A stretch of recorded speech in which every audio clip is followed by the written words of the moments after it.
อยู่ๆก็มีข้อความทักมาหาน้องแฝดบอกว่ามีกล่องปริศนาฝากมาให้น้องแฝดและตอนนี้หนูก็ได้มาถึงที่คนส่งและได้รับกล่องปริศนานั้นแล้วตื่นเต้นและดีใจมาก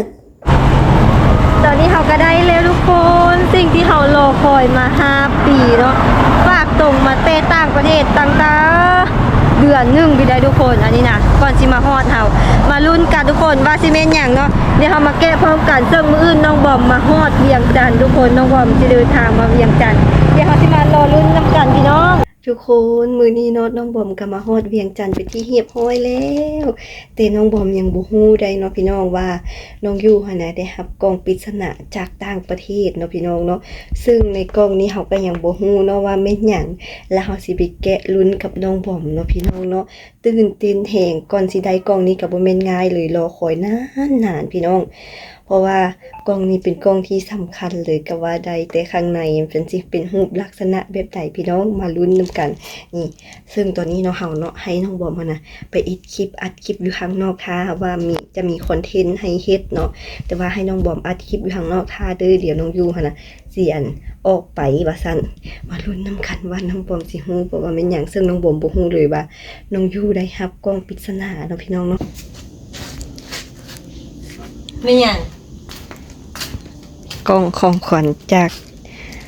ต่างประเทศพุ่นน่ะส่งมาให้ มาฮอดละ แม่นเด้อฮู้บ่ อันเดียวนั่นไม่บอกแม่นบอก มาเดี๋ยวมารอลุ้นแกะนำกัน บอกไอ้ว่าอีลี่อยู่ บ่ฮู้กูก็บ่ฮู้คือกันอยู่ๆแล้วเพิ่นก็ส่งมาให้เด้อ่ะ UPS เป็นแม่นหยังซั่น จารินีสัญญาบูแม่นละอันเดียวแหละ สวัสดีพี่น้อง สบายดี สวัสดีพ่อแม่พี่น้อง FC ทางฝั่งลาวฝั่งไทยและต่างประเทศเด้อสบายดีกันเบ่ทุกคนเด้อพี่น้อง และแล้วมื้อนี้ก็เป็นมื้อที่เฮา2คนจะได้มาแกะกล่องนี้พร้อมกันเด้อทุกคนเนาะกล่องนี้ก็คือเราคอยมานานแสนนานเนาะ แม่นบ่แม่นได้6 ปีแล้วว่ะ ไม่ฮู้สิบอกว่าแม่นเด้ออยู่ข้างใน ฮู้แล้วเนาะ อ่ะสมมุติว่ามันเป็นขนมนี่ซั่น บ่มีดอกนี่เห็นกล้องดำๆมาละ เห็นกล่องดำๆแล้วว่าซั่นซึ่งกล่องนี้นะเฮาได้รับตั้งแต่วันที่5กุมภาพันธ์พุ่นเนาะทุกคนเนาะ โอ้แม่นมึงดิเซตหากูด้วยบอก แม่นแล้วมื้อนั้นแหละซึ่งเฮาได้รับตั้งแต่มื้อนั้นแหละทุกคนแล้วน้องบอมน่ะอยู่กับน้องยูหั่นน่ะคนละบ้านคนละที่เนาะน้องยูหั่นน่ะบ่ได้แกะกล่องก็เลยว่าสิมาทาแกะกล่องพร้อมกับน้องบอมมื้อที่มาเจอกันอยู่เวียงจันทน์เลยมาเดี๋ยวเฮามาแกะนำกันพี่น้องมาลุ้นนำกันพี่น้องสิยินดีกับน้องเฟซบ่ว่าเบิ่งนำกันว่าข้างในมีสิแม่นหยังพี่น้องเพิ่นส่งมาว่าอันเครื่องทอดแล้วว่าซั่น ดี ว้าว เป็นแท้ เอาก็แกะเป็นระเบียบระบอนละแม่ว้าวเสียงซีกอย่างนี้แกะกล่องไม้นี่มันม่วนหูอย่างซีเนาะ จอกเลย มันต้องแกะซะบ่ แกะสินี่ออกมาละ ให้พี่น้องวิ่งก่อนให้พี่น้อง อุ๊ยเห็นแล้ว หลับตาก่อนหลับตาก่อนชิงชิงซิงซิง ว้าวป้าที่ทุกนี่ เละแล้วสิ่งที่รอคอยมานานแสนนาน 6 ปีที่เราคอยเป็น6 ปีใช่ป่ะ อันที่เฮาเฮ็ดคลิปผ่านหั่นน่ะต้องเต็ดตอน2021หา22นี่แหละ21 22 22 5 23ตี หรือว่า23บ่เฮาเฮ็ดคลิปผ่าน อื น่ะ ม เนาะ ประมาณนี้แหละ เฮาเฮ็ดคลิปมีผู้ติดตามฮอด100,000ซับสไครต์มอง2023นี่แหละทุกคน ในปีเดียวกันกับอันคลิปอัน1 ล้านซับสไครต์คลิปหาโน่นะ โอ้โหสู่กามเบิ่งๆนี่พี่น้องจับบ่ อู้ประเทศเดี๋ยวนี้ มันเฮ็ดออกได้บ่ล่ะโอ้เขาว่าจังแม่นมาปึบเนาะ เอาได้มา มันสิบ่จี้กว่าล่ะปะ ได้ เนี่ย มาได้สะโพกแล้วมันจิใครยากก็พอแล้วบ่ได้คือหมูจักคืออุ้ย นี่มันเอาอันนี้ออกก่อนเด้มันไงอันนี้ออก ว้าวนี่แล้วไงอันนี้ออกก่อนนี่ นี่ ว้า ยว พี่น้องตื่นเต้น โอ้ยตื่นเต้นดิเห็นแล้วทุกคน แปะก่อนเดี๋ยวสิได้เอาสดงามๆไปลง เอาแป้งซะนะ เอาขึ้นให้พี่น้องเบิ่งนะอุ้ยว้าวว้าวว้าวเบาเฮียงบอมเนาะเบาคิดว่าสินักใดว้าวป้าพี่น้องใจมากว้าน้องแฝดบอมอยู่100,000 Subscribe โอ้ยน้องมีโลโก้ชื่อช่องเราด้วยน้องบอมก็คือน้องแฝดบอมอยู่100,000 ซับสไครต์ เย้จับพลังในที่สุดเราก็ทำได้อยู่ เขาเฮ็ดได้แต่โดนแต่ว่าโล่นะทุกคนมันมาซาเนาะทุกคนเนาะเนื่องจากว่ามันมีหลายอันหลายเนี่ย เรือวิ่งเลย เฮงวิ่งก็กระเวนเห็นอันกลุ่มสัตว์เหงพี่น้องไหมมือนี้น่ะว้ามันเจ้งอีหลีนะอันครอบอันนี้นะพี่น้องอู้สุดยอดถ้าคิดว่าทำอิฐมันจะเป็นแบบเพชรพลอยเด้ที่จริงมันเป็นกระจกใสโอ้ได้เห็นครั้งแรก ใส่ทางอันแบบเผาเอาไปหงหิงจะหัวหนอนหิงเลยไปคาเสื้อก็เด้อ คาเสื้อแต่โดนละจุปะไอยูฮองมันจะกี่มือละสีดน้ำหอมคาเสื้ออบเอาอยู่นั่นยิ้มก็ได้ดีใจมากพี่น้อง โอ้ยทุกคนในที่สุดเขาขับกับเห็ดใดเนาะ ทำได้แล้วก็คือขอบใจทุกคนหลายๆเด้อที่ซัพพอร์ตแล้วก็คอยสนับสนุนน้องบอมน้องยู่เนาะตอนนี้ก็คือ100,000 ซับสไครต์จะจิฮอดตอนนี้140,000 เกือบ 50,000เป็นที่เรียบร้อยแล้วพี่น้องถึงเฮาสิไปซาแต่เฮาก็ถึงขั้นที่เฮาตั้งเป้าหมายไว้ในที่เฮาได้เริ่มเฮ็ด YouTube เนาะเฮาก็บ่คิดบ่ฝันเลยว่าเฮาสิมี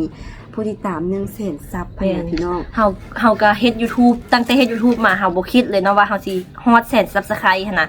เฮาก็แค่ว่าเฮ็ดคลิปมาเพื่อมีความสุขเพื่อความบันเทิงแล้วก็อยากให้พี่น้องได้เบิ่งอยู่ธรรมชาติบ้านเฮาเนาะว่ามันเป็นจังได๋อยากถ่ายทอดวิถีชีวิตการเป็นอยู่ของสาวเมืองลองสานให้ทุกคนได้เบิ่งว่าน้องบอมน้องยู่เฮ็ดจังได๋แต่ละมื้อการใช้ชีวิตของสองฝาแฝดในชนบทเนาะแล้วก็บ่คิดบ่ฝันว่าตัวเองจะมาฮอด100,000 ซับสไครต์แล้วก็มีผู้ฮักแล้วก็ผู้สนับสนุนหลายแฮงทุกคนจุดพีคแห่งเฮ็ด YouTube ทุกมือนี่นะทุกคนก่อนอื่นก็ต้องขอบใจทุกคนที่แบบสนับสนุนเฮามาโดยตลอดเลยเนาะบ่ว่าสิเป็นทางFC เก่า FC ใหม่เนาะที่เข้ามาเบิ่งก็คือซัพพอร์ตน้องเฟซแห่งคือทุกคนบ่ว่าสิเป็นการเติบโตของเฮาเนาะน้องบอมเนาะแต่เริ่มต้นจนมาฮอดปัจจุบันนี้บ่คิดเลยว่าทุกคนก็ยังสิอยู่กับเฮามาจนฮอดทุกวันนี้ก็คือแบบดีใจแล้วก็ซาบซึ้งใจแฮงทุกคนขอบคุณหลายๆเด้อก็คือลักๆเลยต้องขอบใจครอบครัวเนาะที่อยู่เคียงข้างตอนที่เฮาท้อตอนที่เฮาแบบลมเนาะแล้วก็แบบบ่มีกำลังใจคอยให้กำลังใจพวกเฮา2คนจังซี่นะหลายครั้งแฮงที่เฮาจะเลิกเฮ็ด YouTube แล้วทุกคนเพราะว่าในคือว่าแหละแบบเป็นจริงทางเบื้องหลังนะทุกคนมันก็บ่ได้เบื้องหน้ากับเบื้องหลังมันบ่ได้เสมอกันไปแม่นบางทีเนาะเฮาก็ท้อบางทีเฮาก็ผิดหวังจังซี่แหละทุกคนเฮ็ด YouTube นี่นะเฮ็ดให้น้องเฟซได้รู้จักหลายอย่างแฮงเนาะทั้งเรื่องความอดทนแล้วก็เรื่องความศักยภาพในการทำคลิปเนี่ยแล้วก็หลายอย่างเลยที่มีแบบบางคนก็มาเม้นแบบบ่ดีหั่นน่ะทุกคนบางสิ่งบางอย่างแฟนก็เก็บเอาไปคิดแบบนี้จนท้อเลยได้ช่วงนึงหั่นน่ะทุกคนก็เลยมีเอื้อยน้องที่เฮาเนาะซัพพอร์ตอยู่ห่างเบื้องหลังคอยให้กำลังใจเฮาเนาะสิ่งที่สำคัญที่สุดก็คือกำลังใจเด้อทุกคนทางเอื้อยอ้ายน้องแล้วก็ทุกคนพ่อแม่กะขอบใจเอ้ยอู้เด้อถ้าบ่มีเอ้ยอู้เนาะพวกเฮาก็คือสิบ่มีน้องแฟดซ่องน้องแฟดปอมอยู่ในซุมือนี้เนาะคือซ่องน้องแฟดในซุมือนี้ทุกคนก็อาจจะฮู้ได้แล้วก็บ่ฮู้ได้ก็คือน้องแฟดเนาะทุกคนได้ให้พี่อู้คำเนาะก็คือน้องอู้ลงสารเนาะได้สร้างซ่องมาให้น้องแฟดเนาะจุดเริ่มต้นของเฮาเนาะในการเฮ็ดคลิปก็คือได้เอ้ยอู้อยู่แล้วเนาะทุกคนเนาะมาเป็นคนสร้างซองแล้วก็คอยบอกและคอยสอนในการทำคลิปเนาะแล้วก็เฮาก็ไปปรึกษาหลายอย่างเลยอูเนาะก็ต้องขอบใจอูหลายเด้อแล้วก็ขอบใจพี่อันเน่เนาะ ถ้าพี่อันเน่ไม่มาเที่ยวบ้านน้องแฝดในวันนั้น แม่นเฮาก็ พี่ FC ทุกคนก็คงไม่รู้จักแมน ในทุกมือนี้เนาะก็คือหลายคนแหงที่เข้ามาติดตามอยู่ในนี้เนี่ยเกือบว่า 90%เป็นคนที่รู้จักกับพี่อันแน่มาก่อนเนาะแล้วก็ได้เห็นน้องแฟดอยู่ในซองพี่อันแน่แล้วก็เฮ็ดให้น้องแฟดบอกให้น้องแฟดว่าสร้างซ่องมาเลยพี่อยากติดตามสองพี่น้องคู่นี้ แม่ เนาะ นแล้วก็ เฮ็ดให้ ตั้งซุมือนี่ยัง กำลังใจ มี FC เพื่อนคอมเมนต์มาบอกว่าพี่ติดตามน้องแฝดตั้งแต่อันแน่ไปเที่ยวบ้านน้องจนถึงปัจจุบันนี้เฮาได้อ่านคอมเมนต์แบบนี้เฮาก็รู้สึกใจฟูเนาะพี่น้องก็ต้องขอขอบใจหลายๆเด้อและก็ที่สำคัญเนาะก็ต้องขอขอบใจน้องลี่เนาะขอขอบใจหลายๆเด้อน้องลี่เด้ ก็ อ คือก่อนที่เขาจะได้โล่นี่เนาะทุกคนก็ได้มีน้องลี่เนาะเพิ่นมาคอยช่วยเหลือเนาะทุกคนเนาะเนื่องจากว่าน้องแฟดได้ขอโล่ไปตามที่หลายคนแนะนำมาเนาะก็ขอบ่สำเร็จจักเทื่อเนาะแล้ว ขอ3ครั้งพุ่นเลยเนาะ บ่พอ3ครั้ง สองประมาณ ส ส อ อง ง ครั้ง เนาะ คันว่า3ครั้งแล้วมันจะมีบ่มีสิทธิ์แล้วนะได้ขอ2ครั้งเนาะแล้วน้องลี่ก็ว่าป้ายังบ่ได้ YouTube ยังบ่ได้โล่ปานนี้ว่าพอน้องลี่หั่นนะผู้ติดตาม100,000ซับก็ได้ไปแล้วเพิ่นว่าเนาะบ่ฮอดเดือนก็สามารถได้โล่แล้วเฮานะเป็นปีประมาณปีเกือบ2ปีกว่าๆไปแหละจึงจะได้โล่เนาะน้องลี่มาเห็นน้องลี่ก็เลยว่ามาขอให้ มาขอให้มาช่วยเหลือเลยเนาะทุกคนเนาะก็คือน้องลี่ก็ได้ผัวพันทางช่อง YouTube ให้ก็ได้เฮ็ดให้ผ่านไปบ่ฮอดเดือนเนาะทุกคน แล้วก็ได้โล่หน่วยนี้มาให้ทุกคนได้พึ่งนำกันเนาะ ดีใจเด้อพี่น้องเด้ก็ต้องขอขอบใจทุกคนเด้อที่คอยช่วยเหลือซัพพอร์ตน้องบอมทุกคนเนาะบ่ว่าจะเป็นอู้แล้วก็พี่อันแน่น้องลี่เนาะแล้วก็ พ่อ ครอบ แม่ ครัวเนาะ อ้ยน้องเฮาทุกคนแล้วก็ที่สำคัญที่สุดก็คือคนรับ พี่ ชม FC ทุกคนที่รับ อยู่ ช ในตอนนี้ ม เนาะ แม่น ก็คือซัพพอร์ตน้องแฟดได้หลายแฮงเลยต้องขอขอบใจหลายๆทุกคน ขอบคุณมากๆนะคะ มั คือแบบทุกคนตอน ทุกคนฮู้บ่ก็คือน้องยูหั่นน่ะได้ส่งโลไปให้น้องบอมเบิ่งก่อนที่